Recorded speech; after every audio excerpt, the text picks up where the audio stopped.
الحمدللہ رب العالمین والصلاۃ والسلام علی سید الانبیاء والمرسلین۔ ناظرین، آپ دیکھ رہے ہیں مدینہ ٹی وی۔ میں ہوں محمد ایوب رضا مدنی۔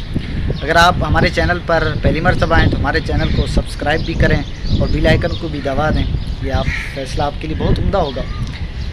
بہرحال میں آج جو 26واں روزہ ہے، اس مناسبت سے کہ آج ہمارے پیر صاحب کی یوم ولادت بھی ہے، اللہ تعالی ہمارے پیر صاحب کو برکتیں نصیب فرمائے۔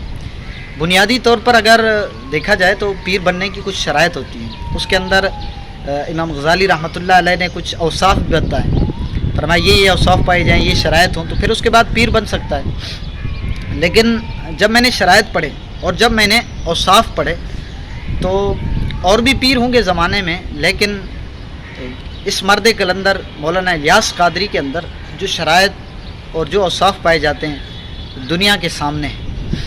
بنیادی طور پر پیر کی شرائط آپ کو بتا دیتے ہیں ہم۔ سب سے پہلی شرط یہ ہے کہ اس کا سلسلہ حضور علیہ صلاۃ والسلام تک پہنچتا ہو، اور دوسری شرط یہ ہے کہ وہ عالم ہونا چاہیے، تیسری شرط یہ ہے کہ وہ فاسق مولن نہ ہو، چوتھی شرط یہ ہے کہ سنی صحیح العقیدہ ہو۔ اگر یہ شرائط کسی کے اندر پائی جاتی ہیں تو وہ پیر بن سکتا ہے۔ لیکن کیا اوصاف ہونے چاہیے؟ اس کے اندر حلم ہونا چاہیے، بردباری ہونی چاہیے، کم کھاتا ہو، کم سوتا ہو، اور شکر کرتا ہو، صبر کرتا ہو، تحمل مزاجی، اور محبت رسول، عشق مصطفیٰ، اور دنیا کی محبت اس کے اندر نہ ہو۔ بہت سارے اوصاف ہیں اس کے حوالے سے۔